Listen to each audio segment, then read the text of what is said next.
The monster which appears behind the curtain is Charles Ogle. He was the first Frankenstein in film history.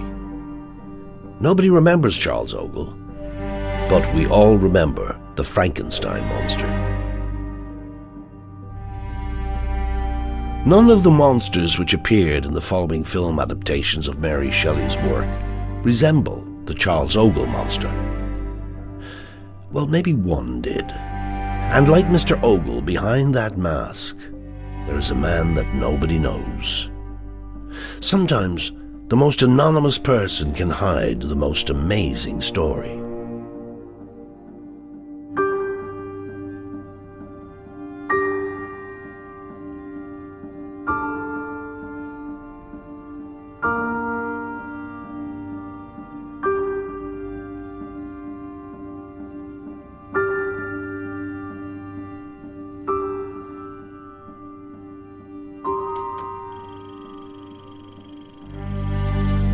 Received a telephone call from someone called Paul Donovan, a journalist with the Daily Mail, one of the major British daily newspapers. After some chit-chat and some personal questions about my home life and family, came out with a dramatic statement. Of course, you're going to be killed off in this latest movie, aren't you? And not only that, but they've already got another actor playing the dying Darth Vader, and they are already filming in another part of the studio so that you don't know what's going on. You must be joking, I said. And I'm certain if this was actually the case, then I would have heard the news from George Lucas himself, or from the producer, or at the very least from the director Richard Marquand. After the reporter left, I checked on the call sheets, and sure enough, there was Sebastian Shaw playing Anakin Skywalker, working in another studio, whilst I was doing my Darth Vader bit elsewhere. I couldn't sleep that night for thinking about it. It played on my mind the whole of the following day, and I seethed throughout the entire hour and a half's drive up to the studio. They were now pulling a stunt like this, substituting another actor for me in what should have been the climax of an outstanding role, and which would have given me recognition for the last 6 years' work on the Star Wars movies.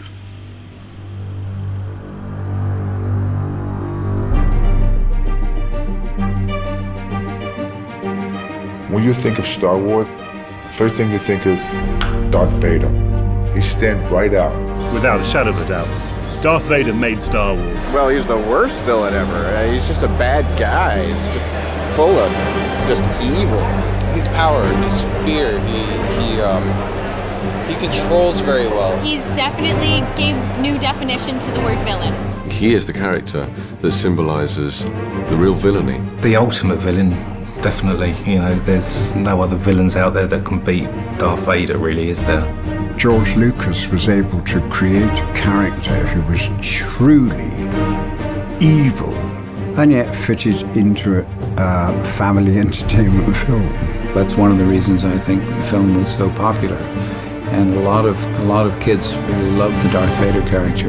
I mean, most people can recognize Vader just from a silhouette. You don't have to see the whole three-dimensional thing, just the outline, and people would know it's Vader. It's one of the most powerful pop culture images from the 20th century, you know, as the Mickey Mouse ears or the Coca-Cola bottle of Marilyn Monroe. I can't think of anyone else that, you know, even comes close. You know, when you think evil, intimidating, you know, that's Vader. It's just synonymous with him. Everyone knows who is Darth Vader. Any place you go around the world and you show a picture of Darth Vader, they know who he is. But who is the man behind the most famous mask in movie history?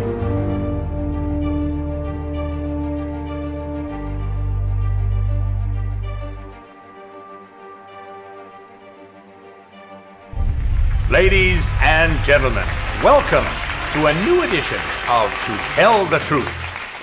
Number 1, what is your name, please? My name is Dave Prowse. Number 2. My name is Dave Prowse. And number 3. My name is Dave Prowse. Okay, your job is to identify the real Dave Prowse. And here is his story.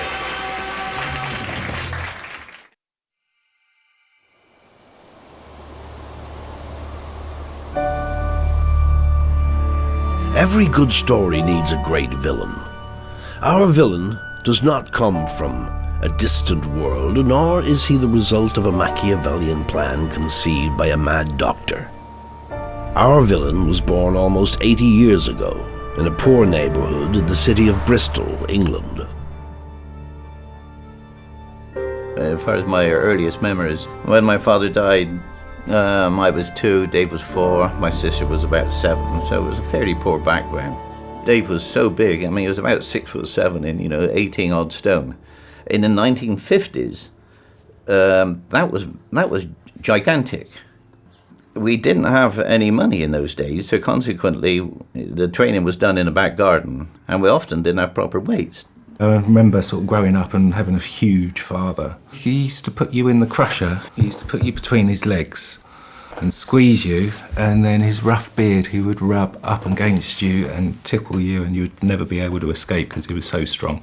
Well, it was a bit embarrassing sometimes, especially when he used to take over the sitting room at home, and with my mother sat there, and then he would drape out the windows with all kinds of things, cover it himself with oil, and have some guy come along and take photographs. And it was pretty embarrassing for me, but my mother didn't know what to think of it at all, as he was slimmed down in his tiny little costume, flexing his muscles. This was at the early beginnings, because my mother didn't have a clue what was going on, But the first time I met him, I was kind of like taken back. He's a big guy, big as me, strong, and you have respect for that because it takes a lot for a tall bodybuilder, a guy to be very successful.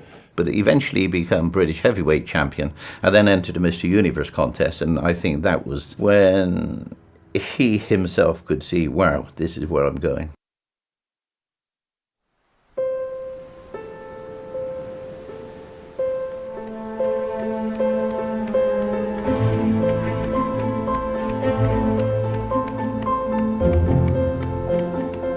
I remember I was in my room and my father called me from the living room and he said to me, "Marcus, come here, you gotta see this." So I stopped playing and I went running to the living room, and Star Wars, the first one, New Hope, was being played on television. And I sat down with him, and for the first time in my life, I watched a whole movie. He had this Darth Vader mask, and he was wearing the mask everywhere, all the time. And he didn't even once or twice, several times, he went to school with that mask. In 2004, David Prowse was invited to the Sitges Film Festival. So I went there with a good friend of mine, and we enjoyed all the festival. It was great. And the perfect time was at the end, when I got the chance to meet Dave Prowse. And it was great for me, because I was a huge fan of him. David was working in Harrods, the famous London department store, and as a personal trainer. He had a gym there. And Jimmy Sangster, who was one of Hammer's writers and producers, used to visit Harrods, and he met Prowse in his gym at Harrods around 1969. Now, it was at this point that Sangster was been given his first opportunity to direct for Hammer. And the first film he made for Hammer as a director was the horror at Frankenstein. And so when he met David Prowse, he realised that he had the perfect physique to play the monster.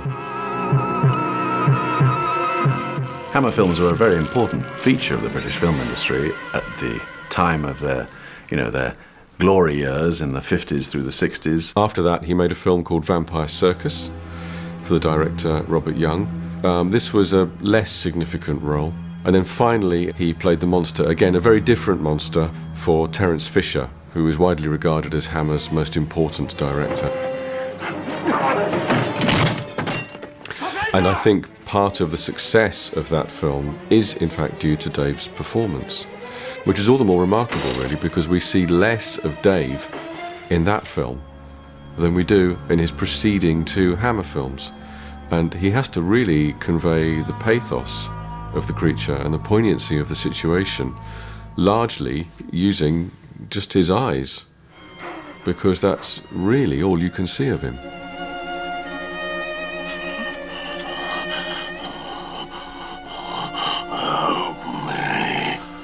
But he was always playing monsters, though. Very seldom did he play the scenes where he was himself. The Hammer thing was, I was quite young then, so I wasn't really allowed to watch the Hammer horror films. But the shows like the Benny Hill and the Two Ronnies, watch those. I remember watching those with everyone. The mighty Tonka! Tonka, Tonka, Tonka. Mighty tough. I show you. Even though he did a lot of Series B movies at the 60s and 70s and TV shows, he got his first big opportunity at Stanley Kubrick's Clockwork Orange. I really enjoyed my association with Stanley and A Clockwork Orange. Having worked for Stanley, I became accepted for the first time as Dave Prowse the actor, rather than the heavy or the muscle man roles, which I played throughout my career. David Prowse played a Superman character on a Max Factor commercial. So years later, he found out that they were doing the Superman movie and they were gonna shoot a Superman movie. So he cast himself for the role. Sometime later, Richard Donner, the director of the film, called David Prowse and said, "You are gonna build up, you are gonna train Christopher Reeve, a young actor that is actually going to play Superman." I would think that the worst part, though, was having to get physically fit to play Superman, because I wasn't very healthy when I started out. And in fact, they brought along a coach of the British Olympic track Dave team. Prowse, yeah. But no, at first it was an Olympic coach from the British team. And then, you know, he said, well, I don't know what you can do with this guy. He looks too skinny to me. He looks like a, you know, string bean. And so they went over his head and got Dave Prowse, who, if you saw Star Wars, he was... Yeah, well, we had Dave on the program. Did he? Actually, Well, and he was telling us how he worked you out. Well, that was the hardest part, because we used to go into the gym for 2 hours every evening after shooting all day and lift weights, you know, for 2 hours. And he started out by having me lift every weight I possibly could, adding 5 pounds more and 5 pounds more, until finally I just couldn't even move. And he said, right, that's where we start.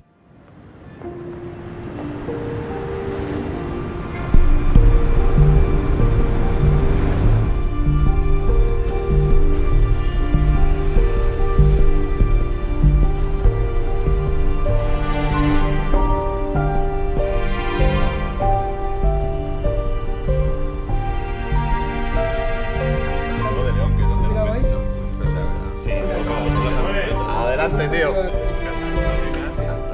¿Todo bien o qué? Todo perfecto. ¿Qué tal? ¿Cómo estamos? Primero de todo, gracias por venir. Sé que vosotros sois fans de Star Wars y de la saga, y necesitaba a un equipo de personas como vosotros que os conoce la película a la perfección para que me ayudéis en una especie de locura que quiero hacer. Al principio os parecerá un poco bastante imposible, pero creo que se puede realizar y creo que además debemos hacerlo. I was a young kid and I was trying to understand what was the concept of a movie. So I asked my mother, what is a movie? And she told me, a movie is something a film director does, a filmmaker does. So from that day, I got pretty obsessed with filmmaking.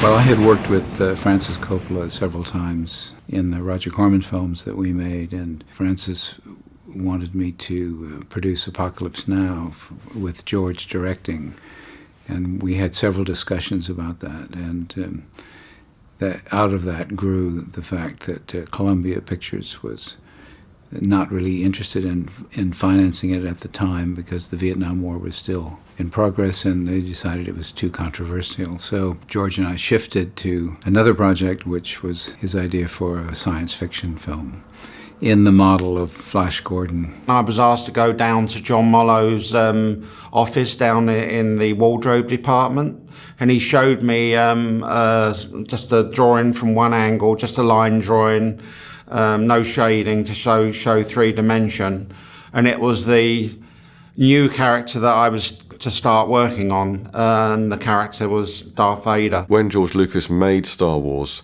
at Elstree Studios in 1976, Elstree was still at that time the production base for Hammer Films. And the casting director of Star Wars, Irene Lamb, would have seen, at Elstree Studios, would have seen the corridors lined with pictures of the Hammer stars. She read the script and looked through all of the people that we needed, and one of the requirements was to try to find the tallest people that we could find. Obviously, when George Lucas came to cast Darth Vader, he wanted somebody with a major, imposing physical presence. He wanted a big man, you know, who could fill out that very scary black silhouette that Darth Vader has. There was nobody better in the British film industry in 1976 than David Prowse for that job.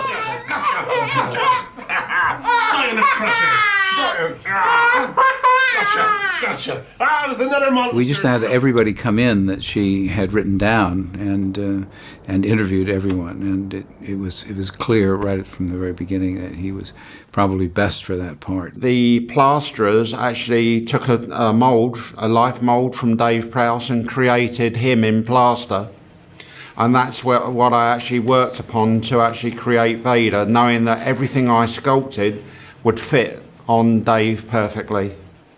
So he looked like a superhero because he had that physique, and that physique brought him into this film. It's not about his ability to act or not. It was about his ability to be himself. And I went up to the 20th Century Fox office, and George said, look, I'm making this film, which is sort of space fantasy, and I've got 2 parts I'd like you to consider.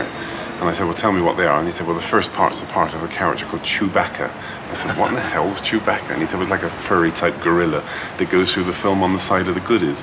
And I thought, I turned my nose up. I thought, well, I don't fancy sort of, 3 months in a gorilla skin. I said, what's the other one? And he said, well, the other one's the big villain of the film. I said, say no more, George, I'll take it.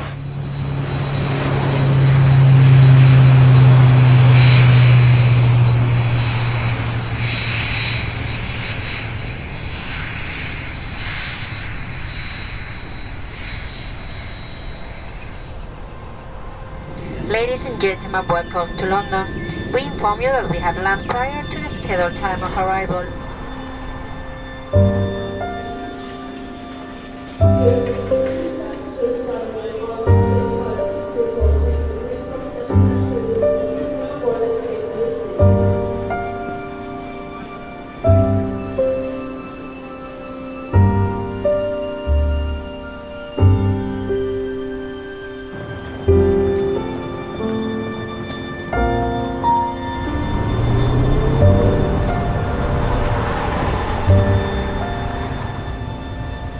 Life is a one-way path, and there's some stops and goes, and I think that there's a point in your life that you have to decide if you stay or you leave.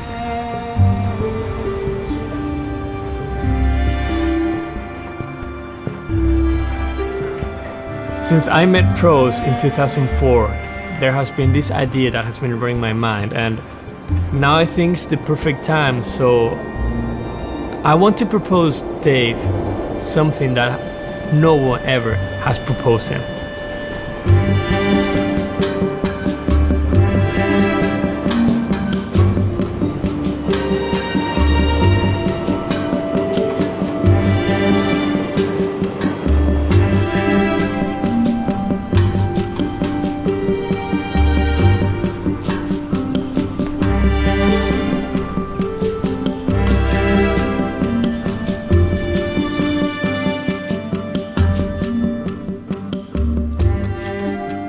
So, what I'm trying to do is to get David Prowse, sit with him, and ask him, would you like to reshoot the scene of Return of the Jedi that you never did?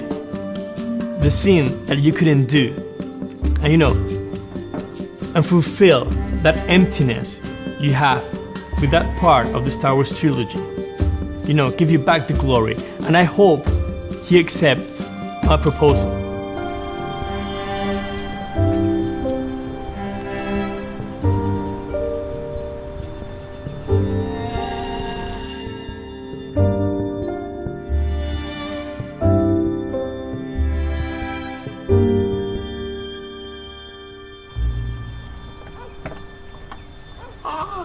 morning. Prowse. Good morning. Good morning. Welcome to sunny Croydon. Sunny Croydon. Yeah, sunny but cold. Yeah, are you coming in? Well, long time no Please, see. come in. Come on, Yeah, let's go. yeah.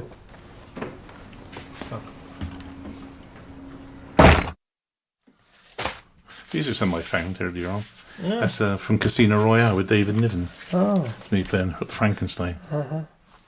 The first time I met Dave, yes, he was a very calm person, a very serious person, and a lot of people say that he's too serious. But come on, that's the way we all imagine Darth Vader. I found this somewhere. I don't know where we found it. Mhm. But I actually autographed the book. Just for a joke, I autographed. I don't know. I said, now I know why Sebastian Shaw got the role. I was too handsome for the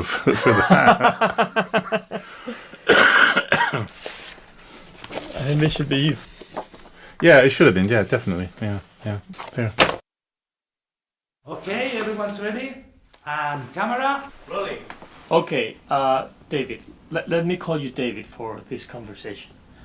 I'm here because I want to do your proposal, but before that, I need to know what's your relation now with Lucasfilm. Nil. I have absolutely no association with Lucas whatsoever. I wish I had. I'm very, very sorry. I'm sorry for. Well, I'm sorry for all the things which have happened to me wrongly. That's the big problem. I mean, if I'd been responsible for it, I would have, well, not so, well, obviously apologized, but I mean, it's, but somebody was obviously, using the information to sell to the press, use it from a money point of view.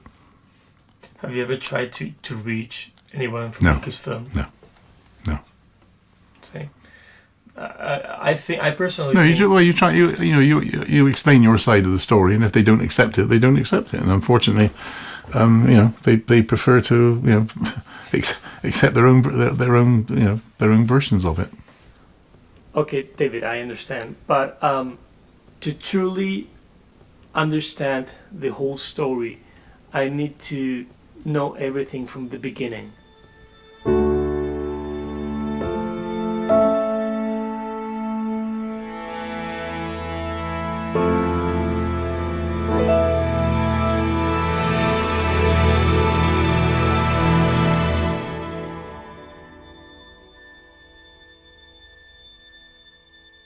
It wasn't until the films came out and you saw people queuing around the block to get in to see the movies that you sort of realised, well, hang on a minute, what is actually going on here? It's become a phenomenon.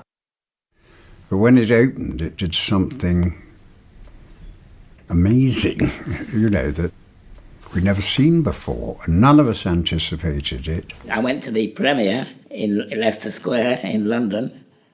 Millennium Falcon went overhead, and you're in a seat and in a cinema, and big cinema screen with a wraparound screen, and this thing went over our heads, or it felt as though it did, and it went with that roaring, and the seats were moving with the sound. And at the end of the film, everyone, the crew, who are quite pessimistic when it comes to films, stood up and applauded, and I've never seen anything like it since. I mean, I remember my sister in Bristol, when she used to go to the butcher's, the guys behind the counter serving the meat would sing the Star Wars song.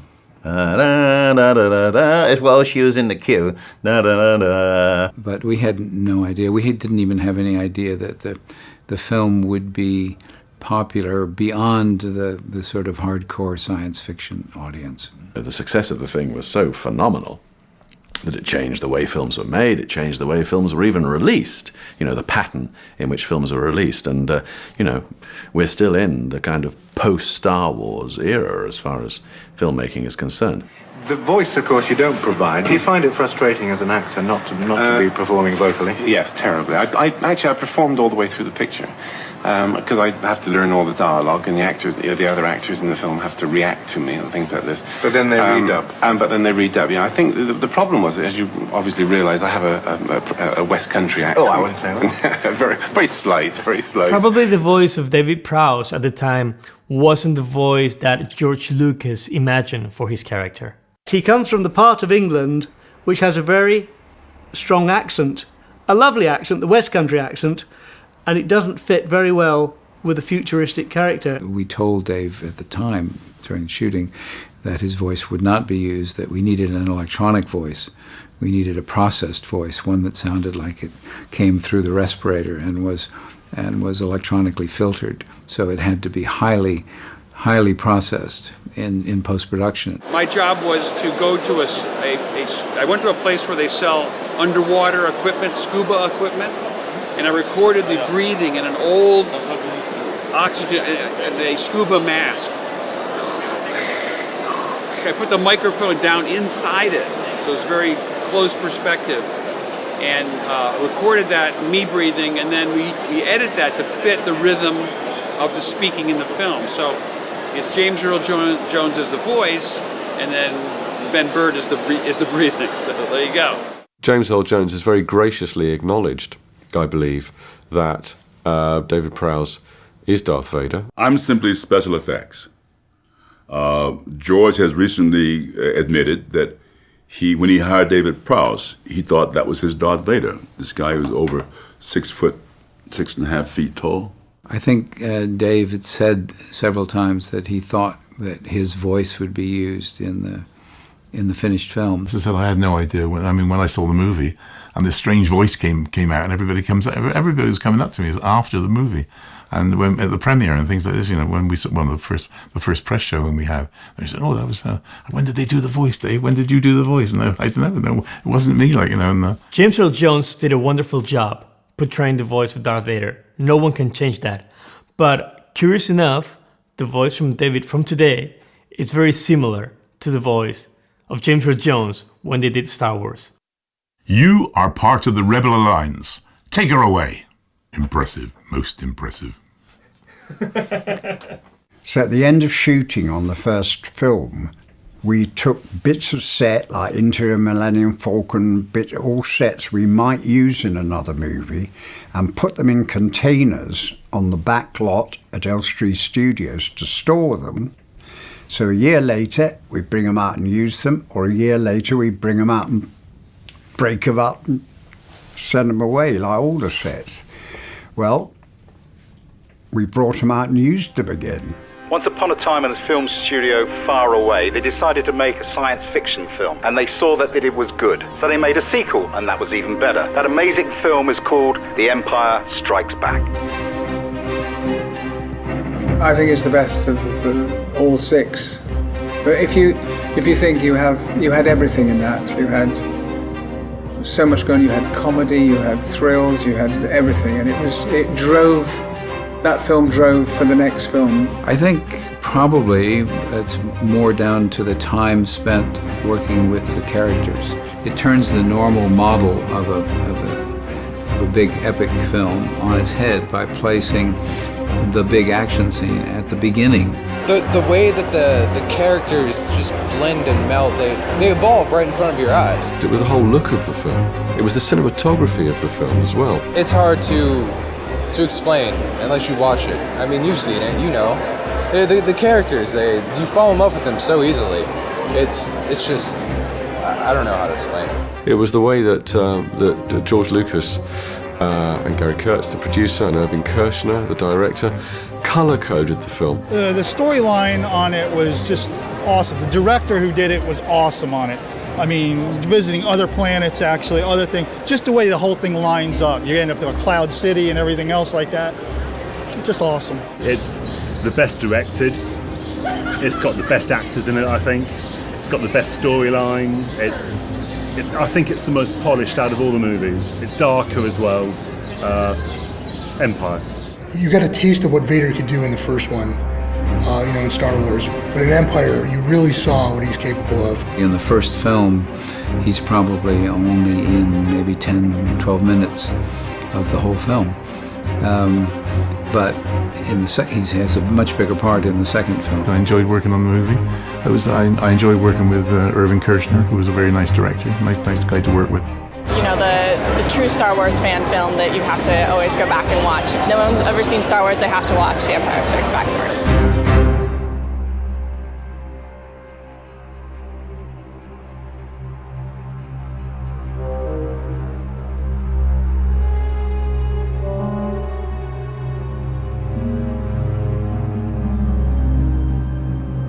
Well, I was fortunate. When I saw Empire Strikes Back, I didn't know about the big twist in the ending of that film, when Darth Vader reveals that he is Luke's father. No one spoiled it for me at all. And so it was an astonishing thing, absolutely astonishing. It is the biggest movie twist ever, because that moment, especially when you're a kid, you don't know that's coming. It defines the entire trilogy, and it set the tone for all the future Star Wars, everything. People started calling me Luke from there on in. So, it's a bit of a nickname is Luke for me. It was a brilliant piece of volte-face, if you like. It was a complete turnaround, and it was perfect because that's the nature of the film. I am your father. My understanding is that when the confrontation between Darth Vader and Luke Skywalker was filmed, my understanding is that David Prowse was given different dialogue in that scene. In the script, it was written at the final moments between Luke and Vader at the lightsaber duel, that Darth Vader was going to say, Obi-Wan killed your father. And then Luke was going to yell, no, it's impossible, and then commit suicide. And when they were filming that scene that particular day, Larry Kasdan and George Lucas came to the set and talking privately with Irving Kershner. And we've got this idea, what if Darth Vader is Luke's father? Why this was done, I don't know. It was possibly to ensure that the big revelation, the big twist in the film was kept a secret even from the cast members who were taking part in it. We didn't tell anyone. We didn't tell Dave or Mark or anybody. That was added in post-production, so that there wasn't anyone on the set except George and I who knew that that's the way the scene was going to play. My understanding equally is that David Prowse only discovered that Darth Vader was Luke's father when he actually saw the finished film with the dialogue that had been dubbed. I didn't know I was Luke Skywalker's father until I went to the cinema and saw it in the movie. During the creation and research of this documentary, we found out interview that they did to Dave Prowse in 1977 after Star Wars A New Hope was released. And on that interview, they asked him if there was going to be another Star Wars movie, and he said, yes, I hope so. So when they asked him for the possible plot, he said that it would be a great idea if Darth Vader could be the father of Luke Skywalker. When we were shooting the first film, there was no feeling that there would be any other films. It was intended to be a single film, and that was it. And it was when it was released and popular, and Fox decided they liked the idea of a sequel, then the sequels were written. The funny thing is that that interview was made before Leigh Brackett wrote the first draft of The Empire Strikes Back, and obviously before the film was shot. I remember that particular interview, that it wasn't, I told Dave that I didn't think that he should do those because they were potentially damaging to the projects. So my question is, did he accidentally had one of the greatest ideas in movie history? Do you know who was the person who had the idea, the original idea, to make the big bad villain of the film the father of the hero? I can only assume it was George Lucas. He never discussed it with me. I can't really remember exactly how that came up, but it was clear that the drama needed to move that way to allow the rest of the story to play out, so that Luke's dilemma in dealing with Darth Vader had to be brought to the forefront of how the story was told. Well, how did they know there was going to be a lightsaber duel? How did they know there was going to be a lightsaber duel? You said it. You advanced it. You advanced it. It was something you said, and you advanced it. And it's not only impossible he knew that information. It's impossible he knew that there was going to be a second movie. I don't know where it's come from. He doesn't remember the interview today, or what he said. Remember, this was a very long time ago.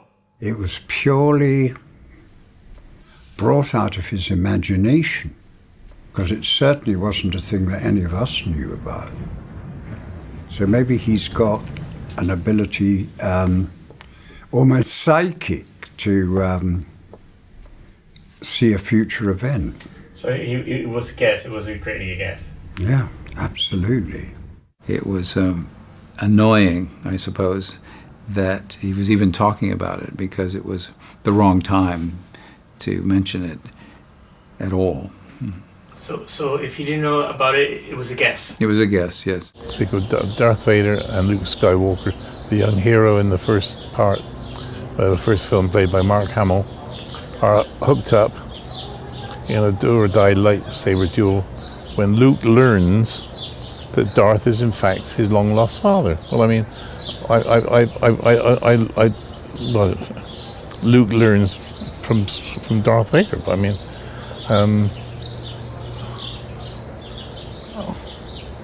So it's quite funny that Dave Prowse, the bodybuilder, you know, the actor, actually had a right guess of something that was gonna happen, and so because he didn't know until you said until the screening of the movie.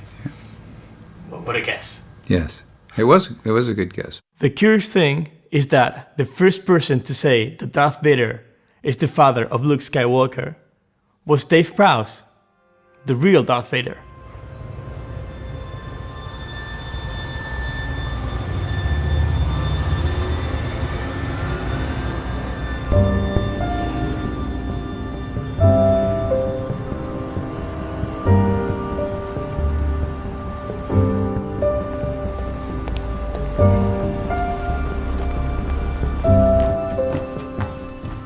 Eddie. Marcos. Yeah, how you doing? How are you?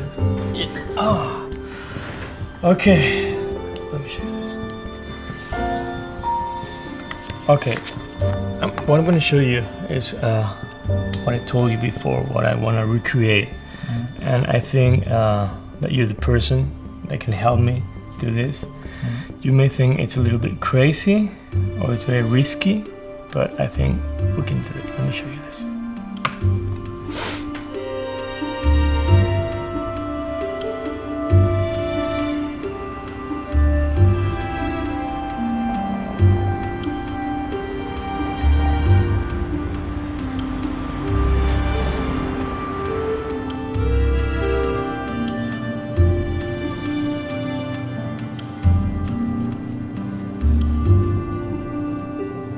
Hay una cosa que llevo unos días, casi semanas ya intentando realizar y estoy uniendo una especie de equipo y creo que vosotros sois los idóneos para bueno, pues, llevar parte del proyecto y meteros un poquito en esta locura. Entonces, bueno.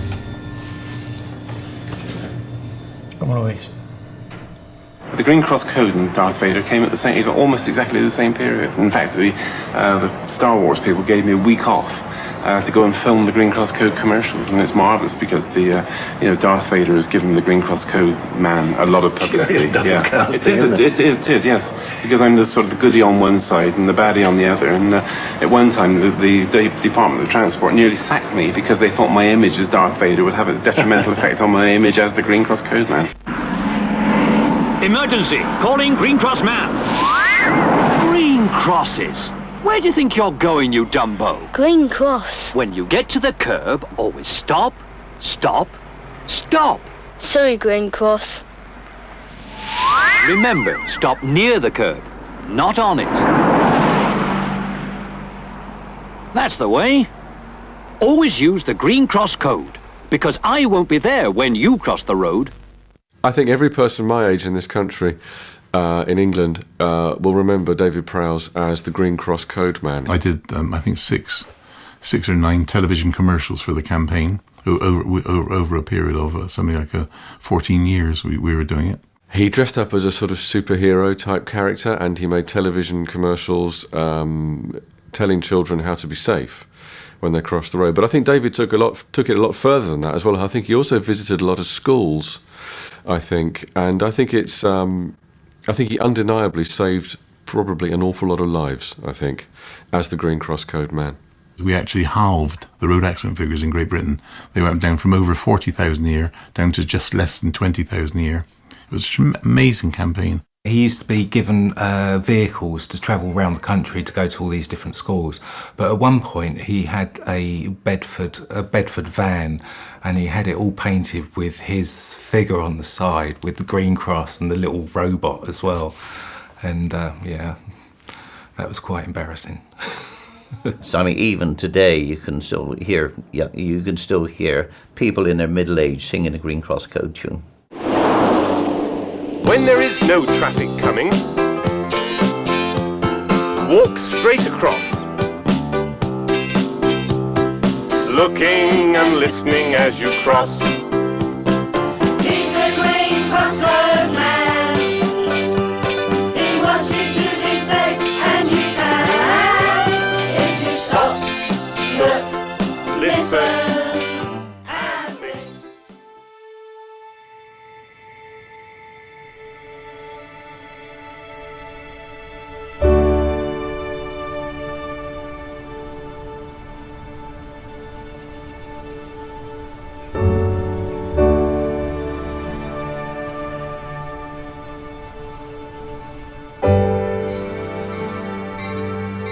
I'm amazed. I really am knocked out by the, by the reaction to the fans. I must say, by the way, that you've made a wise decision. You've come to probably one of the best conventions. MegaCon has been going, quite a few years, and they're attracting audiences, or at least they're attracting, fans in their thousands. I think probably we'll have over 70,000 people here over the weekend. I'm going to send a girl around, the girl that was with me, to find out what time you all would like to go back to the hotel this afternoon. Yeah. Okay, and she'll get any information or anything that you need. What time do we finish? What time does it close? It's 6. I was going to say, I think it's 6. I was going to look at the back of my badge. A little behind time as well. Yeah, we stay till the bitter end is finished. You'll still be starting at 6:30. Yeah, we'll be there till 6. That's why everybody loves you guys so much. Because you're there for the long haul, as we say. Yeah. The whole thing is growing. It's like getting bigger and bigger and bigger. It's the fan reaction. Like a few years ago was fairly mundane. Like I was Dave Prowse, and I've been in quite a few movies, and one of which was Star Wars. But now, of course, Star Wars is Star Wars is now regarded as one of the ultimate sci-fi movies of all time. I'm now regarded as the ultimate screen villain of all time, and so consequently, as I said, the fan acclaim has just got better and bigger. It's not hard work at all. It's a very rewarding work, and you get the appreciation from older people like myself who've been going to the cinema for donkey's years and things like this. You get children who love the scene, who love the films, and their parents, and it's just a knockout scene. It really is. Hello, good morning. This is Jeremy Bullock, CNN, downtown Florida. Well, as you can see, it's beginning to get rather busy here. We've had the great Darth Vader, who's just moved in, the great Boba Fett, who's far more experienced at these sort of things, but nice to see you. Just hang around, and there's lots to see. Huge hall, nobody coming in at all. I think they're sunbathing, but we'll see you later on. Thanks. Ladies and gentlemen, the real, the only, a true international legend, Mr. David Prowse!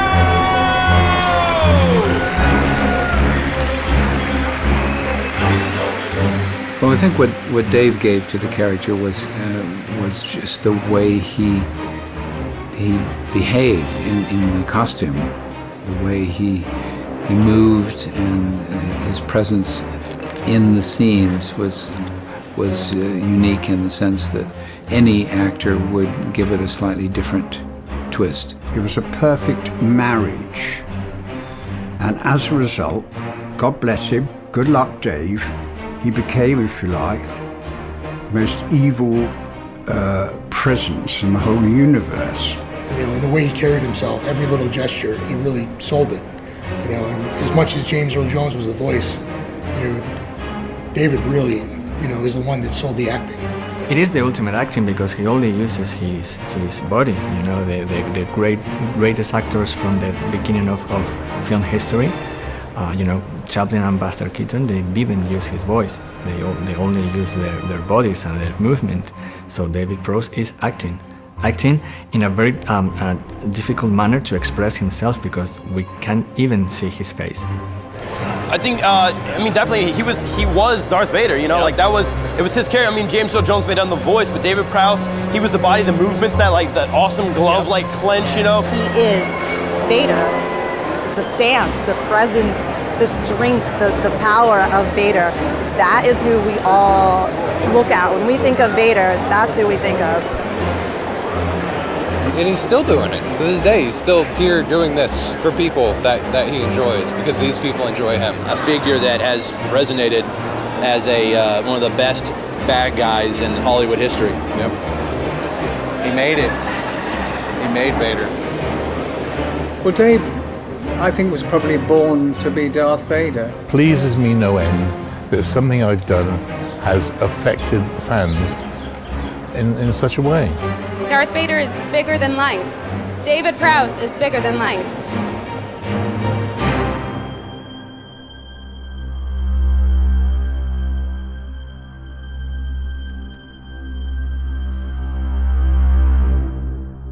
I didn't really feel that I could contribute anything more to Jedi, because I didn't like the way the script was going, and I'd done all of the visual effects before, so I was really looking for a new challenge, and the Dark Crystal was that challenge. I had more control personally on Jedi, and I'm not saying as a result it all went perfectly, but as a result I was able to pitch things in a way that they could get done in that way, so that the entire process would work out okay. Well, that was the worst film I've ever been involved in, because we had a director there who called Richard Marquand, who didn't want to speak to me, and he never spoke to me for the entire movie. Yeah, I mean, it was a really weird movie to get involved in. He started using my stuntman to do lots of the things that I should have been doing myself, you know. And I'd be sitting around waiting, all in my gear, all ready to work, and then next thing I know, the stuntman would be up and doing what I should be doing, you see. And I let this go on for a little while, and all of a sudden one day, I saw my stuntman getting dressed again, and I said to him, you know what? This is Bob Anderson. I said, what are you getting dressed for? He said, oh, this is the bit where Darth Vader is going to throw the Emperor off the balcony. You see? I said, well, hang on a minute. I said, are you going to do this? And he said, yeah, well, yeah, they want me to. And I said, well, hang on a minute. I said, how are you going to do it? And they said, oh, they're going to rig it in such a way. You see. So anyway, I thought this is going to be interesting, and then we got to right to the Friday. They went from Monday through to a Friday doing this, trying to get this scene. And at the end of Friday, I thought I must say something like it. So I went up to Richard Marquand, you see, and I said to him, excuse me, I said, but just what are you trying to do? And he said, we got to get the scene where the Emperor gets thrown off the balcony. And I said, well, it's easy. He said, what do you mean easy? I said, all you got to do is pick him up, lift him up here, throw him off the balcony. He said, could you do that? And I said, well, of course I could. I said, I wasn't the British heavyweight weightlifting champion for nothing, He said, all right, first thing Monday morning. And I remember when I talked to Dave about it, Dave told me when he did that scene, he injured his back, and he was in a lot of pain. And I remember he told him, he said, 1 or 2 takes, I'm going to pick the Emperor over my head and make sure he gets his shot. So I went in, picked him up, threw him off the balcony, 1 take, yeah. Wretched devil, you reproach me with your creation. Come on then, that I may extinguish the spark which I so negligently bestowed. In Return of the Jedi, when Darth Vader's helmet is removed, it's not David Prowse that we see underneath, which I think was a source of some disappointment to him. It's the classically trained Sebastian Shaw. Dave wasn't involved in those things because it wasn't right. I didn't want Dave to know, personally, I didn't want Dave to know what we were doing, because he had a tendency sometimes to talk to the press, which wasn't okay for this particular revelation. So I know that he had a bit of a thing about Return of the Jedi and that, but how can I put it? It's probably half our fault and half his. I was very disappointed they didn't use Dave and the end scene when they unveiled the mask. I was very disappointed because I think it shouldn't have been Dave, because he played Darth Vader all these movies, and then you have another actor to play Darth Vader for the look of it. It wouldn't have actually worked for him to do it, and it wasn't right. But I knew that the day we shot that, I thought, I wonder if Dave's going to know that this is being shot today. So just in case, I had a security guard on every door of the stage. They didn't use Dave Prowse in that scene is because George felt that the character should look old, and Dave didn't look old. He looks old now. He could probably do it now. Yes, he could probably do it now. Well, it would have been nice. It would have been nice to have ended the movie in the proper way, as it were. I truly think that for that 1 minute scene, he had the ability, the acting ability to do it. The only, basically, what I call the wrong thing was that A, I think they should have told me, and number two, I shouldn't have had to wait until I saw the film and since realised that they'd cast somebody else as the dying Darth Vader.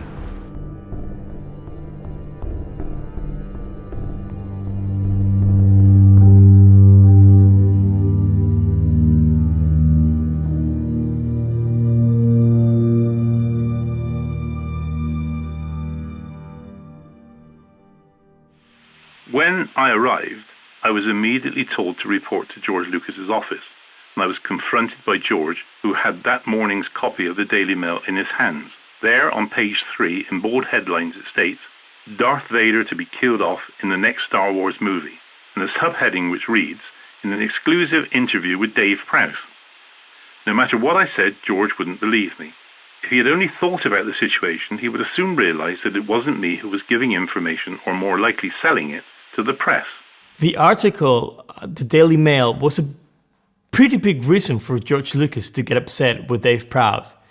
Because on that interview, David Prowse supposedly revealed the end of George Lucas' trilogy. So, me, as a director, if one of my actors actually revealed the end of my film, I would get very upset too. So I can understand George Lucas getting angry. You had to be very, very careful when you were doing interviews and when you were working on the movie, because the last thing Lucasfilm wanted was for any information from the film getting out to the press. On this particular day, either my boss, Rod Gilchrist, the showbiz editor, or his deputy, Nick Gordon, who were in a separate office from me, they got a call from someone on the set of Elstree where the third Star Wars film was being made. I don't know who this person was. It was either a technician or an extra. But unfortunately, once again, I got the blame for it. But somebody on the set was obviously giving information out to the press. So the showbiz editor comes out of his office and says to me, sitting at my little desk, "Paul, get on to Dave Prowse. We've had this tip that they're killing off his character. Does he know about it? What does he think about it?" Because obviously if that can be stood up, as we say, if that can be substantiated, that's a very big story. So if somebody asked me if I was getting killed off in the movie, I couldn't have said yes or no. I would never have answered the question. The last thing I would want to do is incriminate myself any deeper than I was with Lucasfilm in the first instance. So, I can't remember how I got onto Dave Prowse, whether I went to see him or whether I called him. And he said, "I know nothing about this at all, but they make a habit of not telling me things." When they came to episodes 2 and 3, they were absolutely paranoid about secrecy. And as I said, so you used to get your pages. Your pages used to get motorcycled down to you the night before. Then you had to sign to say that you'd received your pages, and then you had to learn your lines overnight.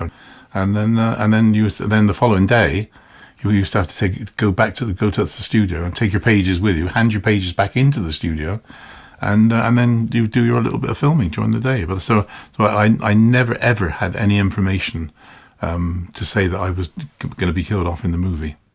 So if George Lucas thinks that Dave Prowse was the source of something, he's completely mistaken. It's a sad way for the whole thing for me to end, and I'm still, and to this day, I'm still suffering from the wrath of Lucas over that, whatever was happening on episode 3.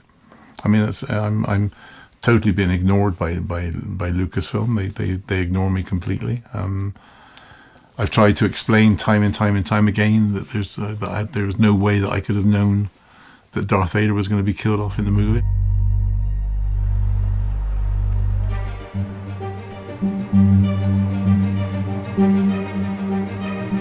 I think the phenomena of the conventions is a really interesting one. I know there are a lot of fans out there. They like the idea of being able to talk to the actors and getting them to sign an autograph for them that they can have at home. I think that's great.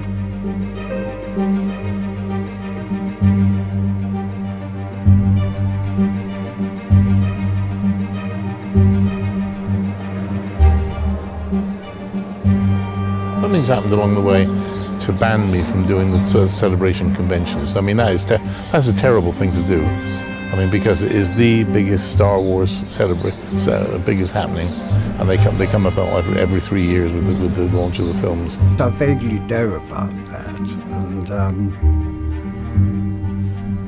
I can't tell you 100% why, but I think it's to do with his saying to the press things he shouldn't do. I missed him here. Yeah, and I heard in the last days that he also said that he would come to here, but no one asked him to come here to celebration, and I think it's not good. I saw him a year ago in Holland at a smaller convention, so I got lucky to meet him. But a lot of fans here are not so lucky, so I think it's too bad he's not here. The film business is a nasty game in general, you know, it's full of a lot of egos. Entertainment is a tough game. You guys work in entertainment. It's tough, isn't it? You know, if you're working for a big company, you get employed to do a job. Once that job's done, you're paid and you're out the door. So it's business.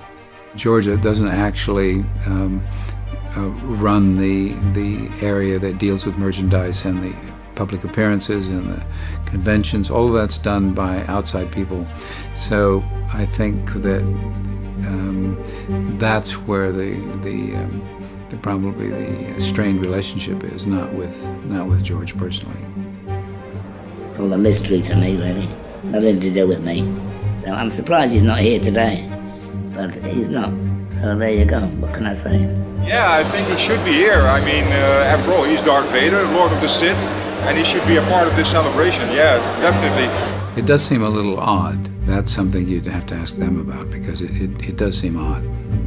I can understand that, and, you know, hey, it's not my decision, those kind of things. I'm not trying to wriggle out of answering to you. If it is true that George Lucas or his colleagues have penalised Dave Prowse for something he did not say and for a leak for which he was not responsible, that clearly is an injustice.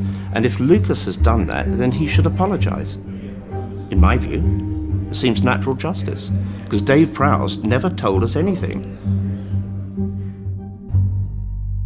We actually went to Daily Mail and we talked to the reporter. His name is Paul Donovan, and we asked him is it true that Dave Prowse gave you all this information, and it was surprising for us because he said no, he never told us anything. It was some members from the crew, but for the news it was okay to put it was like Dave Prowse. Do you know anything about that? That's very interesting. I've not heard that before, and I think that makes sense all around, because the reputation that Dave had of potentially talking to the press, etc., about anything was there within our organisation. We had acted accordingly. But it's interesting to hear that, because probably he he's completely innocent of all of that. You know, Dave, I'm going to be honest here. There's something that has been running my mind all these days, and I want to ask you, and I want you to tell me the truth. Would you like to be Darth Vader again? Would you like to reshoot the scene of Darth Vader's death, the dying Darth Vader, and have me as a director and reshoot it again?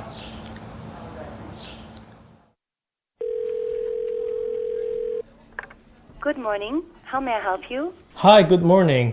My name is Marcus. I'm one of the directors who are doing a documentary about actor David Prowse, the actor who played Darth Vader in Star Wars.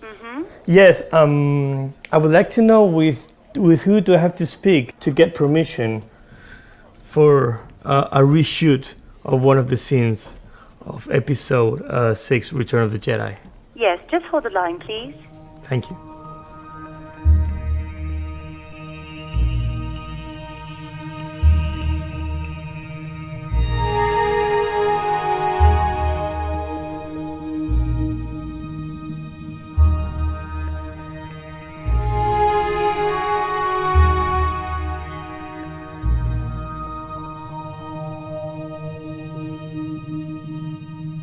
David Prowse was the body behind the mask of Darth Vader in Star Wars.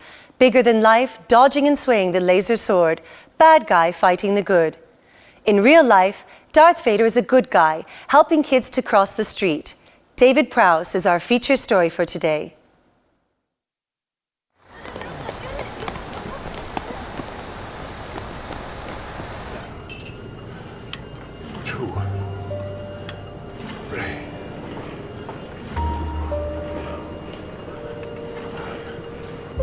I have a strange situation whereby everybody thinks that because I'm Darth Vader, that my whole family should be involved in Darth Vader and everything which is happening to me. There should be some sort of involvement in them, but it's quite strange where, particularly with my family. I mean, my wife basically wants nothing to do publicity-wise with Darth Vader and everything else, and I think she gets sick and tired of Darth Vader.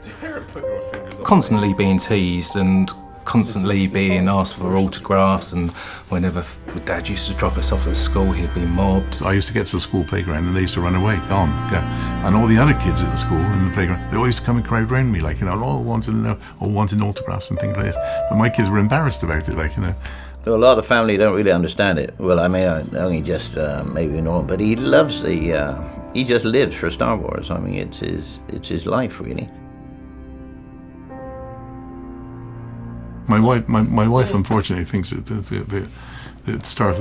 Darth Vader is an intrusion into our married life. That's her opinion, you know. She feels that my life is taken over completely by Darth Vader to the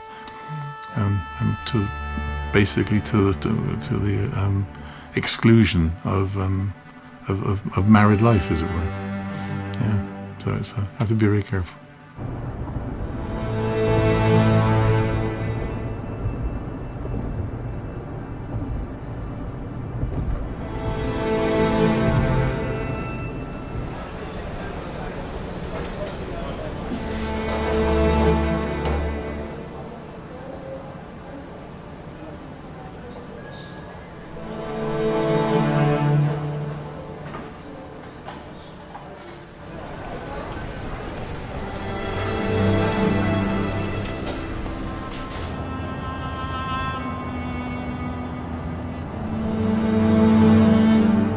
Attention passengers, we've now reached our destination. We hope you enjoyed the flight and have a nice day. Every good story needs a great villain. But the best villain is the one who, on his deathbed, having failed in his evil plan to rule the world, looks for redemption. And while the inexorable passage of time heralds his inevitable end, he seeks a second chance, a new hope. Even if they don't let me reshoot that scene, even if we haven't got permission to show it, I think that we're gonna do it. Because David Prowse, he's 80 years old now, and if we don't do it now, we're not gonna do it never, you know, it's not gonna work. So I think now's the time, because we have a great team who wants to do it, we have the ability to do it, and it's something that we want to do, and no one's going to stop us. And we think it's the perfect time to give David Prowse the glory that he didn't have, the recognition he didn't have 35 years ago. I'd be quite happy to do it. All right. Thank you, Mr. Prowse. Lovely. Thank you for everything.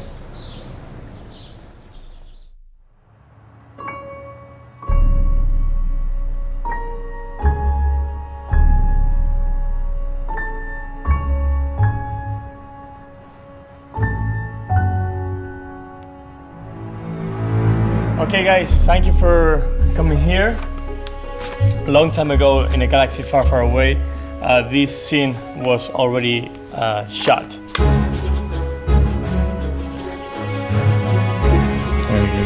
You're going to get your picture taken.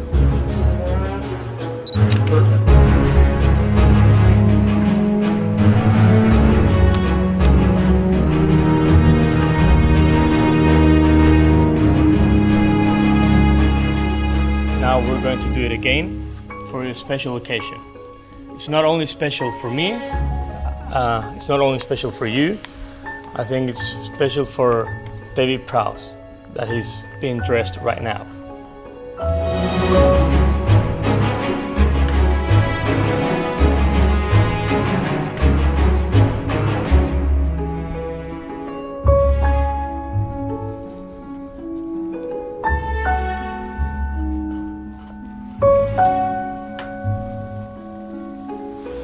And my wife recognized me.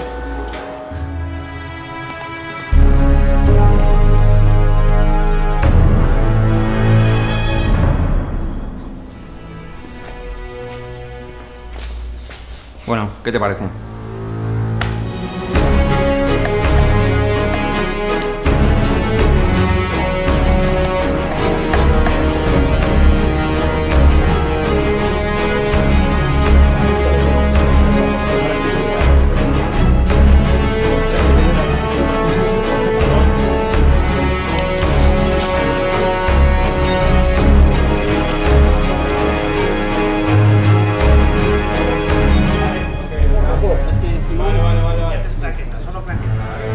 And the cushion as well, you know, the whole.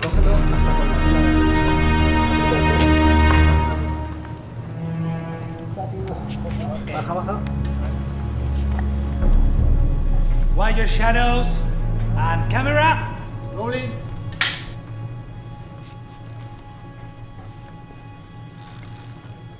Action!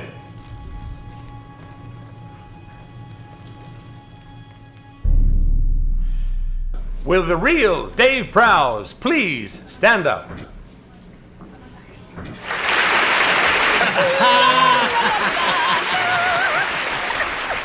Dave, in all these movies that you're in, Jabberwocky and The Frankenstein, did they ever see your face? I think you saw my face once in Clockwork Orange. That's one of the few films you've actually seen where you do see my face, because most of the Frankenstein films are all very, very heavy and big makeup jobs. This film, Star Wars, was obviously covered from head to toe in black all the way through. Very, very seldom you actually do see my face.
Muchísimas gracias por estar aquí, es un honor para nosotros que hayáis podido venir y os vamos a mostrar una secuencia que hemos rodado. Es algo que debíamos hacer y creemos que hace justicia a una gran injusticia. Entonces, muchísimas gracias, espero que lo disfrutéis. Estad atentos porque probablemente sea la única vez que lo podamos mostrar, así que sentiros afortunados. Y bueno, que la fuerza nos acompañe. Gracias. Dave, good morning. How are you doing? Very well. All the fans are inside waiting for you. You mean both of them? Yeah. How was the ride? Fine? Yeah, lovely. Great, great. Yeah. Thank you very much, Dave. Nice taxi driver. Okay.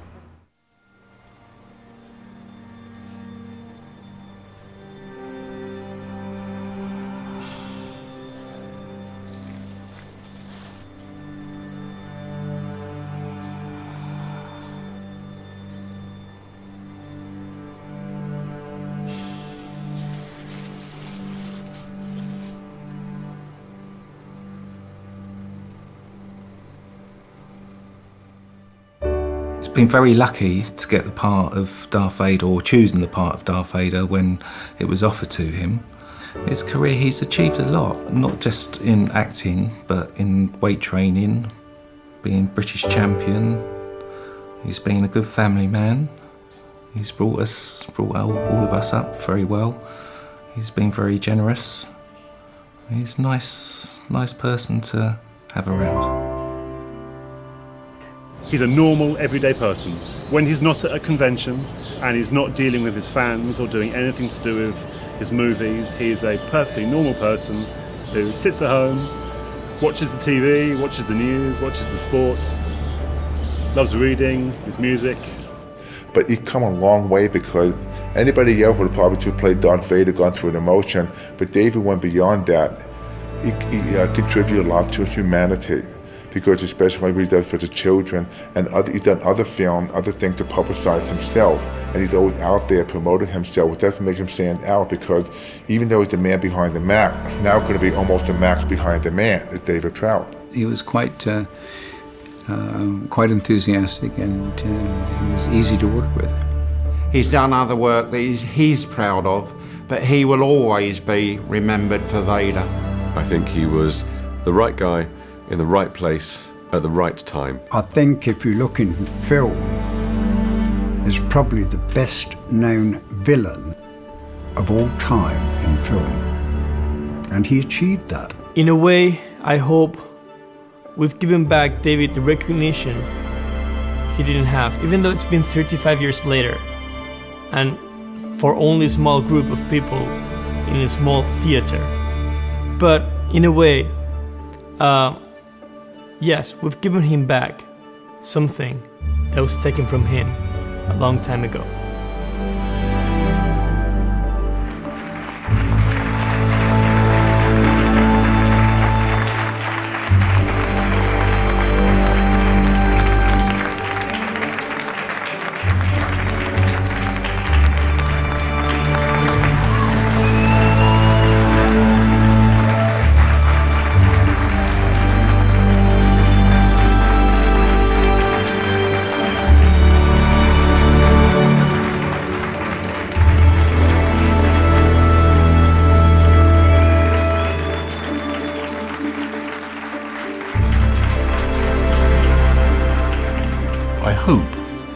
I hope I'm like a goodwill ambassador for Lucasfilm and Star Wars. You know, so.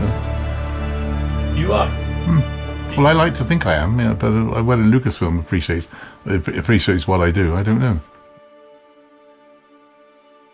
David Prowse was going to be Darth Vader, but what happened to him had to be one of the all-time, big-time Hollywood gut In wenigen Minuten werden wir ein Interview mit David Prowse führen, dem Mann hinter der Maske von Darth Vader. Please, a warm welcome to David Prowse. He played perhaps the greatest villain in the history of movies, Darth Vader. But he was the man that you never really saw. He was the body man there, basically the man sitting beside me, Darth Vader, for those original three. Уважаемые дамы и господа, мы имеем честь представить вам сегодня легендарного Дэвида Прауза. 4, 5, and 6. But well, we are going with the original three. The man David behind Prowse. the mask. David Prowse joins us here on the Morning Live with members If you think back on all the movies that you've ever seen where there are good guys and bad guys, you always remember the bad guy.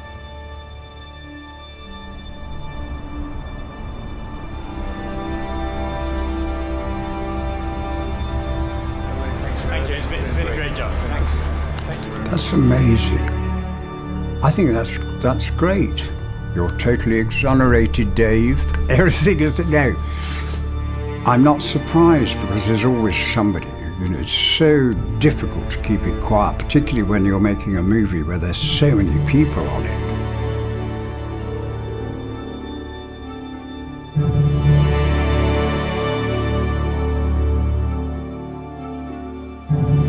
Mr. Dave Prowse for services to charity and to road safety.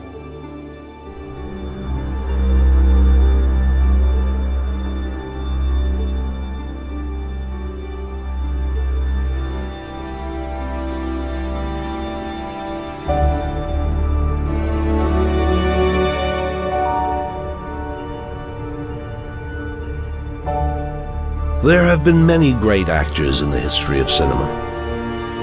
Faces that will live forever in our memories. But we cannot forget those who hid their faces behind a mask, behind a character that captivated, seduced, or terrified thousands of spectators. A mask may hide a face, but it can also hide a great story. A true story.